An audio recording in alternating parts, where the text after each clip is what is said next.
Hello everyone. In today's video, we'll learn about the theory of social construction of reality, which was given by Peter Berger and Thomas Luckman. तो theories पर आगे बढ़ने से पहले हम इनका कुछ इंट्रोडक्शन देख लेते हैं. Peter Berger was born in 1929. He was born in Vienna, Austria. He was a major sociologist of knowledge and religion. He was a professor at Boston University, influenced by Alfred Schultz and Max Weber. और इनकी main theory जो थी वो explain कर रहे थे कि कैसे जो रियलिटी है ह्यूमंस की जो एवरीडे लाइफ है उसी से शेप होती है. फिर जो सेकंड है वो Thomas Luckmann. He was born in 1927 in Slovenia.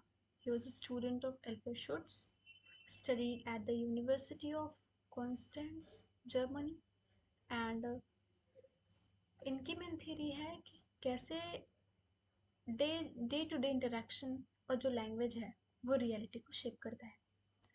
तो इनकी कुछ इंट्रोडक्शन और देख लेते हैं इससे रिलेटेड कि जो social construction of reality book थी वो 1966 में पब्लिश हुई थी. ये सोशियोलॉजी ऑफ नॉलेज का एक इम्पॉर्टेंट वर्क है. तो अब यहाँ से इनकी थियरी स्टार्ट होती है कि इन्होंने एक्सप्लेन किया है कि reality is not something natural और फिक्स्ड. इसका मतलब है कि जो जैसे जो नेचुरल चीज़ें होती हैं जो पहले से एग्जिस्ट करती हैं सोसाइटी में, जैसे माउंटेन हो गया, ट्री हो गया, तो ये जो रियलिटी है जो हम अभी देख रहे हैं या जो हमारी सोसाइटी में है वो चीज़ें नेचुरल और फिक्स नहीं थी. ठीक है, वो क्रिएट की हैं हम ह्यूमंस ने ही अपने एवरीडे इंटरेक्शन से. तो बर्जर और लकमन जो है उन्होंने इसको तीन डायलेक्टिकल साइकिल से स्टेप मतलब तीन स्टेप्स से एक्सप्लेन किया है. पहला जो है वो है सोसाइटी जो है वो ह्यूमन प्रोडक्ट है. Society is a human product. इसका मतलब है कि हम जो है मतलब वी ह्यूमंस हमने ही उस सोसाइटी को बनाया है. मतलब जैसे हम पास्ट में देखें तो हमारी सोसाइटी ये सब सोसाइटी जैसा कुछ एग्जिस्ट नहीं करता था. तो कहीं ना कहीं हमने अपनी नीड्स के अकॉर्डिंग दूसरे से रिलेशनशिप्स बनाए. हमें ने फिर ये अब रिलेशनशिप से फिर सोसाइटी बनी. ह्यूमन रिलेशन जैसे society the web of social relationships जो हम पढ़ते हैं मैकाइवर का. तो सोसाइटी जो है वो ह्यूमन का प्रोडक्ट है. फिर सेकंड जो है society as an objective reality. तो हमने सोसाइटी को बनाया, फिर क्या हुआ सोसाइटी जो है वो एक ऑब्जेक्ट रियलिटी बन गई, ऑब्जेक्टिव रियलिटी बन गई. तो यहाँ ऑब्जेक्टिव से मतलब है कि वो it feels real and separate. मतलब हमसे अलग चीज़ हो गई वो, और हमें लगने लगा कि वो जो है वो हमेशा से एज अ फैक्ट सोसाइटी जो है वो हमेशा से है, हमसे अलग है और हमारा उस पर कोई कंट्रोल नहीं है. मतलब ऑब्जेक्टिव हम इसी चीज़ को कहते हैं. फिर man is a social product. मतलब कि सोसाइटी जो है उसे वो ही ह्यूमंस को बना रही है. मतलब वो मैन जो है कहीं ना कहीं तो वो बन रहा है सोसाइटी के अकॉर्डिंग. मतलब जो हम हैं हमें सोसाइटी बना रही है. तो फर्स्ट क्या हुआ कि सोसाइटी को हमने बनाया, फिर सोसाइटी जो है वो ऑब्जेक्टिव रियलिटी बन गई, हमसे अलग हो गई. फिर मैन जो है वो सोशल प्रोडक्ट है. ठीक है, अब वो हम सीख रहे हैं जो सोसाइटी में है, जो सोसाइटी के रूल्स एंड रेगुलेशंस हैं. तो अगर हम इस रियलिटी का फाउंडेशन देखें तो वो एवरीडे लाइफ से शुरू होता है. मतलब जो सोसाइटी बनी कहीं ना कहीं उसकी ज़रूरत हमें मतलब कहीं ना कहीं इसका फाउंडेशन जो है वो बेसिस जो है वो एवरीडे लाइफ से ही है. फिर वो रियलिटी को मतलब वो पैरामाउंट रियलिटी को एक्सप्लेन करते हैं कि जो पैरामाउंट रियलिटी है, जैसे कि हम अपनी सोसाइटी में बहुत सारी रियलिटीज एक्सपीरियंस करते हैं. ड्रीम्स होगा, थिएटर हो गया, रिलीजियस एक्सैटी हो गई. तो लेकिन इनमें से सबसे इम्पोर्टेंट क्या है, एवरीडे लाइफ. मतलब ये एक ऐसी रियलिटी है जिससे कहीं ना कहीं हमारी जो ये बेसिस है हर चीज़ का. फिर हाँ, अब तो उसके बाद इसमें आता है नेचुरल एटीट्यूड. जैसे कि क्या है कि हम जो चीज़ें हम कर रहे हैं, जो रियलिटी है या जो भी हमने मान के रखा हुआ है, अब हम उस चीज़ को डाउट नहीं करते हैं और हम उन सब चीज़ों को फॉर ग्रांटेड लेते हैं. जैसे कि हमें खाना खाना है तो हम चम्मच का यूज़ कर रहे हैं। हमें सोचना नहीं है कि अच्छा हमें खाना खाना है तो हमें चम्मच चाहिए, हमें फॉर्क चाहिए, कुछ भी। ट्रैफिक लाइट्स हैं, हमने ट्रैफिक लाइट देखा कि रेड लाइट जल रही है तो हम वहाँ पे रुक जा रहे हैं, हम वहाँ पे सोच नहीं रहे हैं कि अच्छा ये रेड लाइट जल रही है, अब हमें रुकना है। तो ये चीज़ें क्या हैं कि वो हमें लगने लगा ना कि ये चीज़ होती ही है एज इट इज़, तो अब हम उस पर सवाल नहीं उठाते हैं। फिर जो है फेस टू फेस इंटरेक्शन, मतलब क्या है कि फेस टू फेस इंटरेक्शन ज़रूरी क्यों है? जैसे कि मान लो हम किसी को सामने से दिख रहे हैं, वो हमारी तरफ मुस्कुरा रहा है, तो हमें पता चल रहा है कि अच्छा ये इंसान खुश है, तो हम भी इन टर्न उस पर उसको देख कर के मुस्कुरा देते हैं। तो ये जो है फेस टू फेस इंटरेक्शंस जो है वो बहुत इंपॉर्टेंट है, और उसी के साथ साथ लैंग्वेज एज अ टूल जो यूज़ करते हैं हम रियलिटी को एक समझाने के लिए, या फिर कहें कि अपने इस कह सकते हैं कि रियलिटी को बनाने में भी साथ में क्या है कि जो हमारी इनर फीलिंग्स हैं उनको हम ऑब्जेक्टिव बनाने के लिए, कि हमसे कुछ बाहर है, दूसरे को भी वो चीज़ समझ में आए, तो उसके लिए भी हम लैंग्वेज एज अ टूल का यूज़ करते हैं। फिर दो तरीके से हमें चीज़ें पढ़नी है कि society as an objective reality, मतलब इन्होंने एक्सप्लेन किया है सोसाइटी को दो तरीके से, एक ऑब्जेक्टिव रियलिटी से और एक सब्जेक्टिव रियलिटी से। तो जो ऑब्जेक्टिव रियलिटी है उसको हम पहले देख रहे हैं। तो ऑब्जेक्टिव रियलिटी में इन्होंने बेसिस किसको लिया है? ह्यूमन एक्शंस को ही लिया है। कि ऑब्जेक्टिव रियलिटी मतलब सोशल स्ट्रक्चर में जो चीज़ें अभी प्रेजेंट है, जिनको हम फैक्ट मान रहे हैं, जो हमसे अलग है, जिन पे हमारा कंट्रोल नहीं है, तो ह्यूमन एक्शन से ही वो चीज़ बनी हुई है। ठीक है। तो इसका फर्स्ट फेज है जो society as an objective reality है, उसे भी हमने 5 फेजेस एक्सप्लेन किया है। तो पहला इसमें है हैबिचुअलाइजेशन, जिसको वो बोलते हैं here we go again phase. इसमें क्या होता है कि जब आप कोई काम को बार बार रिपीट करते हो थोड़े टाइम के लिए, तो फिर वो जो आपका रिपीटेड एक्शंस होते हैं वो पैटर्न बन जाता है। तो जैसे कि हम एग्जांपल के लिए देखें कि हुआ कि जैसे सोसाइटी शुरू हुई थी, तो हमें नहीं पता था कि नदी पार करनी है मान लीजिए, तो आपको नदी पार करनी है तो आपको नहीं समझ में आएगा कि पहली बार आप कैसे नदी पार करें। लेकिन तो फिर फर्स्ट टाइम हमें सोचना पड़ा कि अच्छा हम अगर वुड यूज़ करेंगे तो वो तैरेगा, फिर हम उसका अगर वो बनाए नाव बनाए, फिर ऐसे ऐसे करके तो हमें पहली बार सोच के नाव बनानी पड़ी। फिर हमने नदी पार कर ली, अब हमें अगली बार वही चीज़ करनी है, मतलब हम पहली बार कोई काम करते हैं तो हमें सोचना पड़ता है, फिर जब हमें वापस से वही काम करना है तो हमें वापस से उतना नहीं सोचना पड़ेगा। तो हम कहीं न कहीं हम पहले की तरह उसको हमको कर लेंगे। फिर हम जब उसी काम को करने के लिए वही वापस से मेथड अप्लाई करते रहेंगे, तो कहीं न कहीं जो हमारा एक्शन है वो रिपीट हो रहा है, तो वो पैटर्न बन जाता है, मतलब हमारी हैबिट बन जाती है। तो इसी फेज़ को हम हैबिचुअलाइज़ेशन कहते हैं। ऐसे सोसाइटी में भी हुआ होगा। फिर इंस्टीट्यूशनलाइज़ेशन, इसे हम बोलते हैं this is how it's done phase, कि ये चीज़ ऐसे ही होती है, मतलब हमने एज़ एन इंस्टीट्यूशन इस चीज़ को एस्टेब्लिश कर लिया है, जिससे जब हम हमारी हैबिट्स जो हैं वो शेयर होती हैं, तो वो कहीं न कहीं इंस्टीट्यूशंस बन जाती हैं। जैसे कि मान लो जब हमें वो नदी पार करने वाला एग्ज़ाम्पल था, तो हमने वो नदी पार करनी थी, तो हमने नाव बनाई। फिर जब किसी ने हमें देखा कि अच्छा ये चीज़ ऐसे होती है, तो फिर वो भी हमें कॉपी करने लगा। फिर ऐसे ऐसे करके और लोगों ने भी वही चीज़ उसी काम के लिए वही मेथड्स यूज़ करने शुरू कर दी। तो फिर वो बाद में जाकर के एज एन इंस्टीट्यूशन फॉर्म हो गया। तो जब हमारी हैबिट्स शेयर हो जाती हैं तो वो इंस्टीट्यूशन बन जाती हैं। तो इस स्टेज को हम इंस्टीट्यूशनलाइजेशन कहते हैं। इसमें क्या होता है, रेसिप्रोकल टिपिफिकेशन और हिस्ट्री भी होती है। इसका मतलब यहाँ पे ये है, रेसिप्रोकल टिपिफिकेशन क्या होता है कि ये तब होता है जब दो से ज़्यादा लोग एक ही चीज़ पे एग्री करते हैं, मतलब जो आप हैबिट कर रहे थे, जो आपकी हैबिट थी, इंस्टीट्यूशन फॉर्म तब होगी ना जब आपके मतलब आपके अलावा जो और लोग हैं वो उस बात पे एग्री करेंगे। ठीक है। तो ये रेसिप्रोकल टिपिफिकेशन भी ज़रूरी है। फिर जो है हिस्ट्री, तो अब आप मान लीजिए आपने ना बनाई थी, फिर आपको दूसरे ने देखा तो उसने, अब जब तीसरा कोई आएगा या फिर हम कहें कि आगे वाला जो जो इंसान आएगा, मतलब अब मान लीजिए आगे की जनरेशन है, तो वो उस चीज़ को कैसे देखेंगे? जब वो पिक्चर में आएंगे तो वो देखेंगे कि ये उन्हें ये नहीं है ना पता कि हिस्ट्री उस चीज़ की क्या, तो वो सिर्फ उसे क्या देखेंगे, अच्छा ये चीज़ ऐसी ही थी, मतलब कि जो अभी जैसा है वो हमेशा से वैसा ही था, तो उनके लिए वो एज अ हिस्टोरिकल फैक्ट चीज़ हो जाएगी, और जिससे उन्हें लगेगा कि वो उसे आसानी से नहीं बदल सकते हैं। फिर क्या है ऑब्जेक्टिवेशन एंड कंट्रोल। तो ऑब्जेक्टिवेशन एंड कंट्रोल का मतलब यहाँ पे है कि जब हैबिट्स इंस्टीट्यूशन बन गई तो वो हमें ऑब्जेक्टिव लगने लगती है, मतलब हमसे कुछ ऐसा जो खुद ही सेपरेटली एग्जिस्ट करता हो और वो हमें कंट्रोल करता हो, हम उसे नहीं, ठीक है। फिर जब ये फिर फोर्थ पॉइंट है लेजिटिमेट।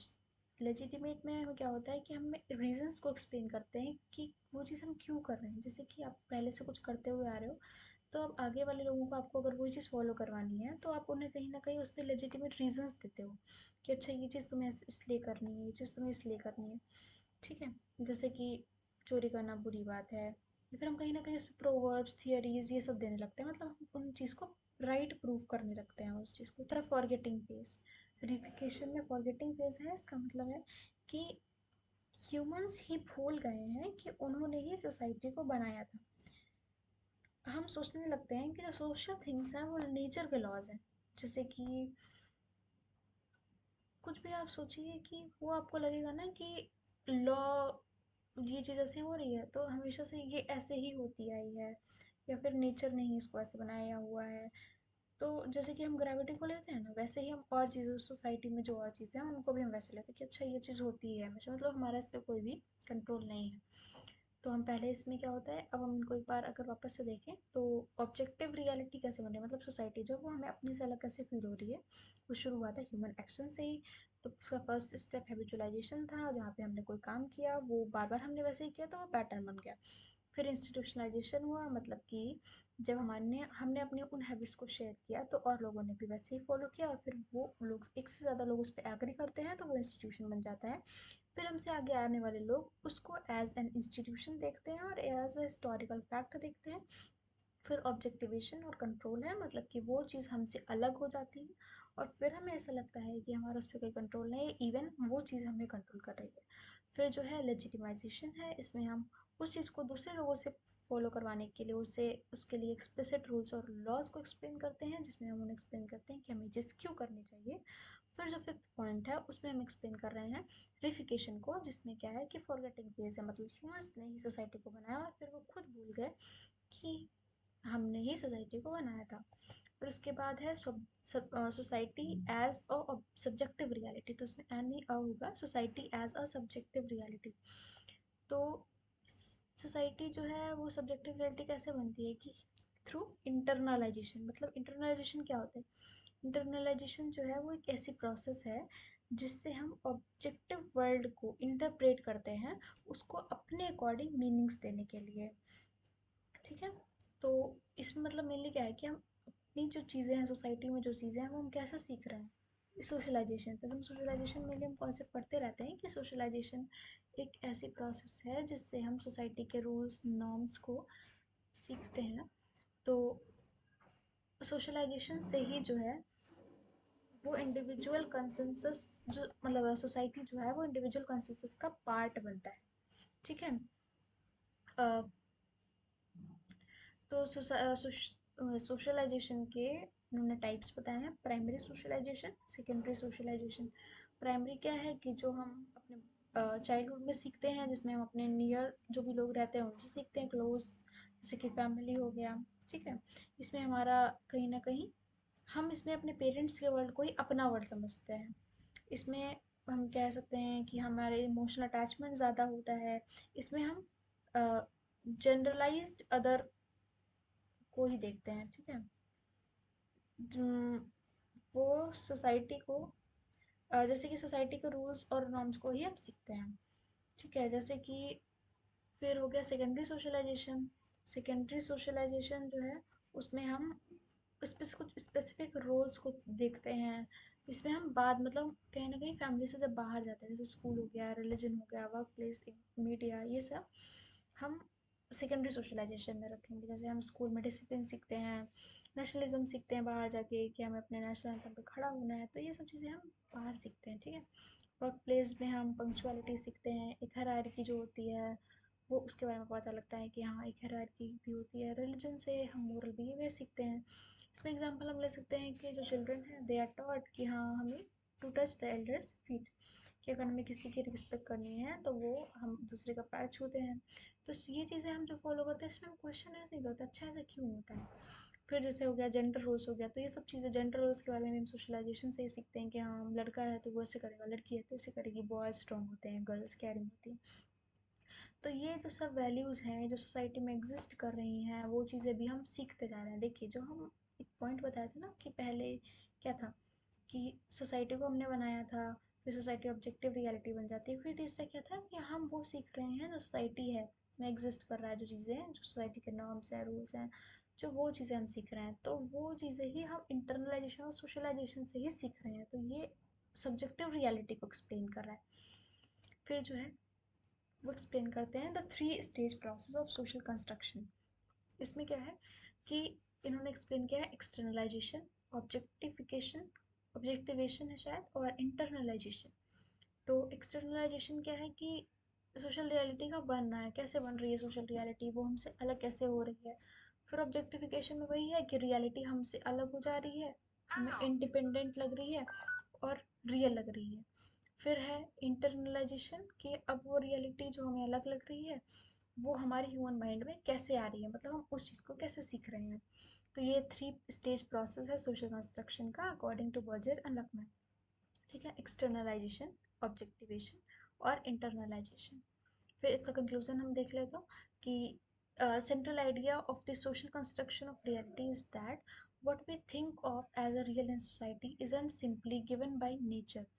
मतलब कि जो हमें लगता है कि जो सोसाइटी में है वो नेचर ने बनाया है या वो हमेशा से वैसा ही था, तो ये ऐसा नहीं है, बल्कि ये चीज़ें हमने क्रिएट की हैं, हमारे द्वारा ही उन चीज़ों को मेंटेन भी किया जा रहा है सोशल इंटरेक्शन से और शेयर्ड मीनिंग से। फिर जो रियलिटी है वो सोशली ही बनी हुई है, so reality is created socially. People in a society develop common understandings like roles norms institutions through everyday interaction. मतलब जो भी बन रहा है हमारा कहीं ना कहीं वो सब एवरीडे इंटरेक्शन से ही पॉसिबल हो पा रहे हैं। These shared meanings make things like marriage हो गया, मनी है, जेंडर रूल्स है, लॉज है, जो कि हमें कहीं ना कहीं नेचुरल लगता ही है, लेकिन फिर वो बना कैसे है, ह्यूमन एग्रीमेंट्स का रिजल्ट है। फिर हम इसमें कुछ उनके क्रिटिसिजम्स देख लेते हैं। तो पहला है जर्गन हैबरमस का क्रिटिसिज्म, जो उनको क्रिटिसाइज करते हुए बोलते हैं कि इन्होंने एवरीडे इंटरेक्शन पे बहुत ज़्यादा फोकस कर दिया है और कहीं ना कहीं पावर डोमिनेशन और आइडियोलॉजी पे फोकस नहीं किया है, मतलब उसको इग्नोर कर दिया है। फिर सेकंड है एंथोनी गिडेंस। एंथोनी गिडेंस को बोलते हैं कि इन्होंने बहुत ज़्यादा सब्जेक्टिव मीनिंग्स पे फोकस कर दिया है और स्ट्रक्चर एजेंसी बैलेंस कैसे होता है इन सबको एक्सप्लेन नहीं किया है। फिर पियर बोटो है, इन्होंने कहा कि जो social construction of reality theory है उसमें उन्होंने निग्लेक्ट कर दिया है मटेरियल कंडीशंस को, हैबिटस को, और कैसे जो है इनइक्वालिटी से भी रियलिटी शेप हो रही है। मतलब इन्होंने क्या कहा है कि रियलिटी बनने का एक ही रीज़न नहीं है, एवरीडे इंटरेक्शन है, ये है। तो इन्होंने कहा कि कैसे इनइक्वालिटी शेप कर रही है रियलिटी को, उससे एक्सप्लेन नहीं किया गया। रैंडल कोलिंस है, इन्होंने कहा कि it underestimates the role of conflict and power struggles in constructing reality. ठीक है, इन्होंने मतलब देखो रैंडल कोलिंस ने मेनली वही बोला है ना पावर स्ट्रगल्स के बारे में, मतलब कैसे कि जो कन्फ्लिक्ट है वो कैसे इमोशनल एनर्जी के बारे में उन्होंने ज़्यादा एक्सप्लेन किया था। तो इन्होंने कन्फ्लिक्ट और ये सब के बारे में कुछ नहीं बोला हुआ है ना, मतलब जैसे पीटर बर्जर है, इन्होंने सोशल कंस्ट्रक्शन ऑफ रियलिटी अपनी जो थियरी दी है उसमें कॉन्फ्लिक्ट के बारे में नहीं बोला है। तो रेंडल कोलिंस जो है वो कॉन्फ्लिक्ट पर्सपेक्टिव के थिंकर है, तो उन्होंने इसलिए बोला कि इन्होंने कॉन्फ्लिक्ट के रोल को अंडर एस्टिमेट किया हुआ है। तो ये कंप्लीट हो गया यहाँ पर, थैंक यू।